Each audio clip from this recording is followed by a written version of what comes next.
I just need a minute to look up their NMAX. What?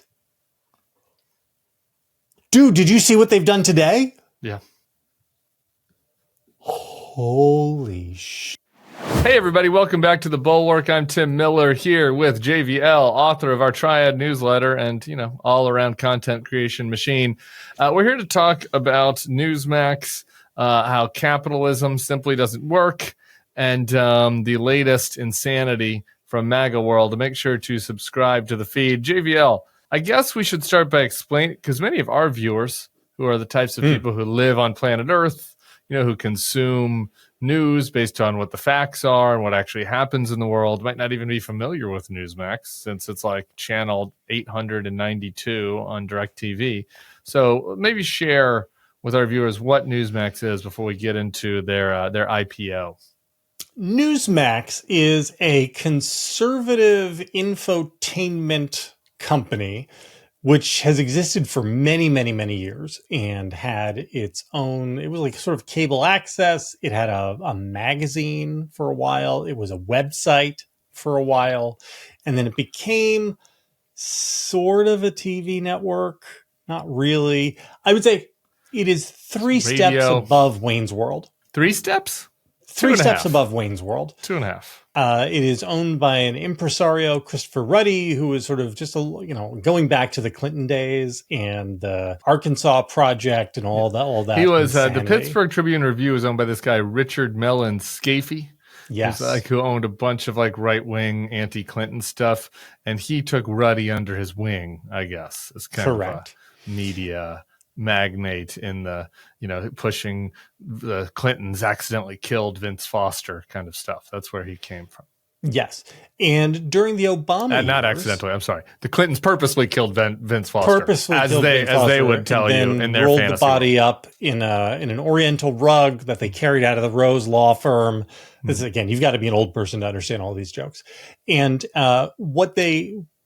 during the Obama years, they stood this up as an actual, real kind of cable access network. And then yesterday, they did an IPO. I need to pause before you do the IPO, because there's one other key inflection point for Newsmax. Sure. Which was when Donald Trump started to say that he had actually won the 2020 election and not lost it. And Fox was doing the thing that it was like, yeah, he's making some points here, but on the other hand, I'm not sure. Newsmax went full state TV, went fully to the mattresses. Yes. Mr. Trump was the winner, Chinese bamboo ballots, and the death of Hugo Chavez. They bought every conspiracy, the stupidest conspiracies under the sun. And their ratings 10x'd. Yes. And so, over the course of that little period, their audience share grew significantly, and still way less than Fox and the regular, the main cable networks. But it was that convinced Fox to change course. Yeah, and become more full, unapologetically pro-Trump MAGA, and ended up getting them in trouble with Dominion, et cetera. So in a way, you could say that Newsmax's ratings during that 10-day period when that happened cost Fox $800 million. Right. Yeah. Right. Is that an unfair way to put it, Tim? No, because they felt like they had to compete, and then they started dabbling more in the election conspiracy, and then they end up losing the lawsuit to Dominion. Okay, so that's the Newsmax backstory. Ruddy, I've had brunch with Ruddy, so we'll talk about this. I know this man a little bit. It's pretty intriguing what has happened to him. Yesterday, they do an IPO. Get us up to $10 a share. $10. Tim, you understand that when companies do IPOs, the goal of the IPO is to price it at about where the market wants it to be. Yeah. Yeah, right? maybe a little under, gain a little, get a little, show a little momentum, but in the ballpark. I mean, I remember when Facebook IPO'd at $35, I think, and it shot up to $70. And people thought that was crazy. I mean, Facebook underpriced. They 2x'd. Well, yesterday, Timothy, they IPO'd at 10 and went to 85? 90, I think. And today, as we sit taping, the market has corrected. So the good news is the market realized that it made a terrible mistake with Newsmax yesterday. The bad news is that the market decided that it undervalued Newsmax by half yesterday. And so Newsmax has shot up another 100 points today. Get me a DSA t-shirt. Get me a DSA. I think this is not capitalism. What is happening? They're at 210, like they've gone up 2,000%. And this guy Ruddy owns like 80% of the stock. Ruddy owns 80% of the stock. I want to just put some financials behind this. Okay. So that we understand, Newsmax operates at a scale as a business that is much closer to the Bulwark than it is to Fox News. Okay. So, wait. So you're telling me maybe we should IPO? I'm not saying it. This is not financial advice, Tim. Okay. But Newsmax's 2024 revenue for the first half was up by a third, and their total revenue was still only under $80 million for the first. So they're about $150 million in revenue a year. Okay. Which, if you are a Substack, is amazing. They'd be the biggest Substack in the planet. Yeah. If they were a YouTube channel, they wouldn't be the biggest YouTube channel, but they'd be a very big YouTube channel. Good for them. They aren't profitable, though. That's the other thing. They're still, I thought you said they made 150 million. 150 million in revenue. Revenue. What was the expenses? Net, they still seem to be about minus 100 million a year. Okay. So, you got to spend money to lose money. So they're lost. This is what they all say in business. You got to spend money to lose money. So Newsmax is losing. So they actually aren't that really comparable to the Bulwark. They're really more comparable to the Trump money. ICO. Yeah. Much closer to that. Actually, they're much closer to Truth Social. Yeah, Truth Social. Except that they're now valued at many multiples of Truth Social even. But here's what I want to point at the insanity, because oftentimes when you see a stock pop like this, especially in tech, it isn't because the company is profitable, but because their growth potential is enormous. And this is typically seen through revenue, right? They're just dealing with enormous amounts of revenue. And even if their expenses are high, well, then so be it. They'll figure out a way, right? This was famously Amazon. Amazon lost money and lost money and lost money, but the total amount of revenue they were bringing in was so huge that people realize, well, eventually they'll figure this out. They'll hit economies of scale. Yeah. With Newsmax, or there'll be some other kind of growth thing that's going to come where they're a new entrant to a market. They're going to start a new market. I don't want to reveal anything, but my husband worked for a food tech company. There was a moment where there's this big excitement around this, like, oh, the future of food is going to be totally different. People are going to, and one of the competitor companies in the space was like one of the first ones to IPO, and they shot up.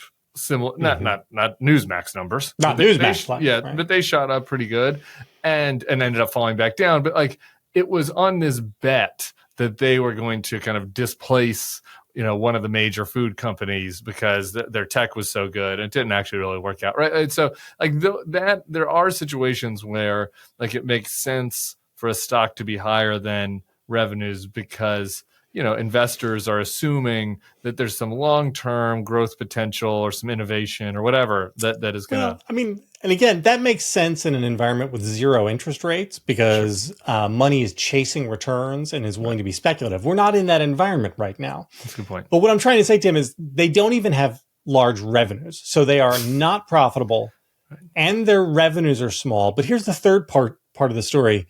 They're in a dying sector. Right. Newsmax is in linear. It's not a new technology. In the world of linear cable, which is in the process of disaggregating and dying. Everybody's moving off of the cable, and so this is, to the extent that they have revenues, they are like the other linear cable news networks. They're derived from carriage fees that they are paid by cable companies. That is dying. That model is going away. Right. And this is Blockbuster. And this is like, to your point, like the third thing, like the revenues are low, they're losing money, and it is not a business that like is going to disrupt not even something in this It's as if somebody started up a competitor, a tiny mom and pop competitor to Blockbuster in the final 3 years of Blockbuster's lifespan, while Netflix was already eating its lunch. And then this mom and pop VHS shop IPO'd and the stock market went crazy for it. That's That's the analogy. This is why this is why I'm going to have to go full Bernie. Like this is. I mean, the only way that this actually works is if free market capitalism really works and is a system that works, is that this stock absolutely tanks and a bunch of people eat their shirt on it. But I don't. What is, to me? This feels more like GameStop and all that kind of stuff. Like I guess it's moved into the meme stock phase. Like what is That's happening? That's my question. So I don't know that, but I do want to give one more piece of comparison. Okay, I would like to compare, because I would think in a rational market world, the obvious comp would be News Corp.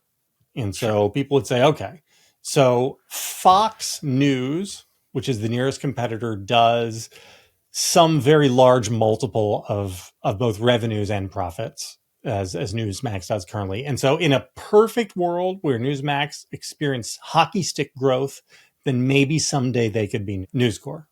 Currently, News Corp shares are sitting at $30 a share with a implied market cap of just under 16 billion. So they are worth not quite, a little more than half of Newsmax. And I would say News Corp is not just, it's the Wall Street Journal, it's the Fox Corporation, it's some UK papers. This is insane. Tim, this is insane. And that then leads the question of like, so where's this coming from? Is this our Wall Street bets? Is there some coordinated effort to push this up? Is somebody, I don't get it. Is it foreign? Is it a backdoor deal? Right. I guess, right. I mean, like the options, let's just go through the realistic options. There is somebody pumping it, right? Like maybe a foreign interest. A whale. There's a single whale that is pumping it. Or like a series of bots, whales that have a series of kind of a network of people that are pumping it. It's a troll, right? Like there's a group of, this is the Wall Street bets, right? Like it's a troll and a bunch of people thought it was funny. And then a bunch of retail investors got, jumped on the bandwagon of the troll. Three is like real corruption, right? Like that it is similar to the Trump coins, where Ruddy and Trump talk a lot. Again, this takes us back to Ruddy. Ruddy lives there. He's a member of Mar-a-Lago. Like him and Trump hang out and talk a lot. Like, and way back in 2016, Ruddy was hedging his bets between Jeb and Trump, and we had a brunch. And he's just like, he's a deal maker. He's just a guy. You know what I mean? Like he is just trying. He wants to be on the inside. He's name dropper. He's all that. So I don't know. Maybe there is something more sinister here, and like people are trying to run up Ruddy's valuations, and then there's a backdoor. I'm just trying to like, what are the other possibilities besides corruption, troll, and some whale or network of whales pumping it? What's the other option? I think those are basically the options. Now, what would make that possible here is because, again, Ruddy holds so much of the stock that what is on the market trading is a relatively small amount of Newsmax stock. And so their trading volume is like a quarter of News Corp's. Yeah. So even though it's trading a much higher price, there are just fewer shares of it floating around right now out in the open market. But it does create like a huge wealth transfer. I mean, Chris Ruddy just became a 10 billion. I mean, Chris Ruddy is now in the Trace Thomas Club, and deep into it. It's an astonishing. I think that probably he's worth 6, 7, 8 billion. Yeah, right now. Yeah, it's a wild thing, and it's just capitalism. 2 cheers, one cheer. Irving Kristol famously wrote 2 cheers for capitalism, and I was always sort of like a 1.5 cheer for capitalism kind of guy. Slowly winching that back to 1 cheer for capitalism, because we should say capitalism has done more to lift more people out of poverty than any other economic system, and it has greatly enhanced human flourishing. But man, you look at shit like this.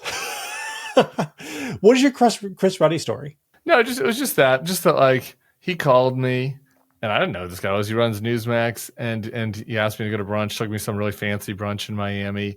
And it was just all, he was just so sleazy. Like, it was just such a deal maker type thing. Like, it was not the type of meeting I've had so back then when I was a PR flack for candidates, network, like, media executives would ask to meet. Sometimes they would want access to the candidate. They would want, inside information, maybe scoops, want to make sure that lines are open in case something happens. There are many genuine above board reasons for a media company to want to meet with a PR flack for a politician. His meeting was like what can we do for you kind of deal, we'll send out an email with your thing on it. You can write whatever you want. It'll be free PR, right? It was a very, the sleaziness of it was just very above board. And at the time, I'll just admit, it's like a young, ambitious PR guy. I was like, oh, this is cool. Like, I've got an in with Newsmax. Like, I can get them to write whatever I want for my candidates, and my bosses will think it's great because we got this nice story written about my candidate. But in this context, with the benefit of the hindsight and the benefit of him playing this with a lot more nefarious characters, there's no reason to trust that there is anything even remotely above board happening over there. Yeah, I want to slip in one other piece of information here to inform people's opinion of what might be happening. While Newsmax is up, the Dow Jones Industrial Average is down 273 as we are sitting here right now taping. So the market broadly is pulling way back. The S&P also down today. The NASDAQ also down today. The rest of the market is pulling back. Companies are hemorrhaging money. And Newsmax is the safe harbor that capital is flooding to, because that's not right. Linear cable news is the future. I want to add one more fact on this because I'm looking at the Axios thing. Rumble, which is the competitor to YouTube, we're here on YouTube. Rumble, which is a competitor, that has a valuation right now of 2.5 billion market value, whatever that is, 10% of Newsmax. Right. Again, going back to your theories of the case, right? At least with Rumble, you could conjure a theory that there is such enough of a demand for a right-wing YouTube that it could grow into the future and expand, and maybe it's a platform, at least. It's a platform. Platforms can expand. Newsmax is just a content mill, right? Just content. So I just, there's an Axios story right now about how that there's this Trump bump for MAGA companies, and Rumble and Trump Media is one of the ones they use. But even in that context, it's crazy for the Newsmax to be 10x that. As opposed to Rumble, which again, it just shows things are fishy. That said, final question: are you sure we shouldn't IPO? Because maybe this is our moment. Maybe this is our moment. Let me tell you, if we ended up having a $27 billion valuation, let me tell you, I would use a lot of that money for good. I would use it to support pro-democracy causes. Sure. No, not all of it, not every single cent of it, but I would use some of it to, help my community. It's a wild, wild thing, and it's going to be interesting to see what happens with Newsmax over the next, I would say, the rest of this week, to see where it settles. Do the tariffs, because we're going to get the big tariff. This is the other thing you saw. Trump is doing his tariff announcement tomorrow, but he's doing it after the markets close at 4. Yeah. Will that impact Newsmax at all, or are they tariff proofed? I think they're probably tariff proofed. Yeah, it's this is the world. All systems are functioning. Everything's going great, guys. DSA. Okay. Anyway, everybody, don't listen to that, Sarah. Subscribe to the feed. We'll see you guys back here soon. Hey, YouTube fam. If you want to support the Bulwark, the best way to do it is by becoming a YouTube Bulwark Plus member. The Bulwark is truly independent. We have no corporate overlords. We're not settling any dumb lawsuits with Trump. By joining, you help support our work, and you can get a bunch of perks right here on this platform. Ad-free content, bonus videos, live streams, and some emojis of me, which I guess some people want. So come join, come hang out, become a Bulwark YouTube Plus member, and I'll be seeing you in the comments. So behave.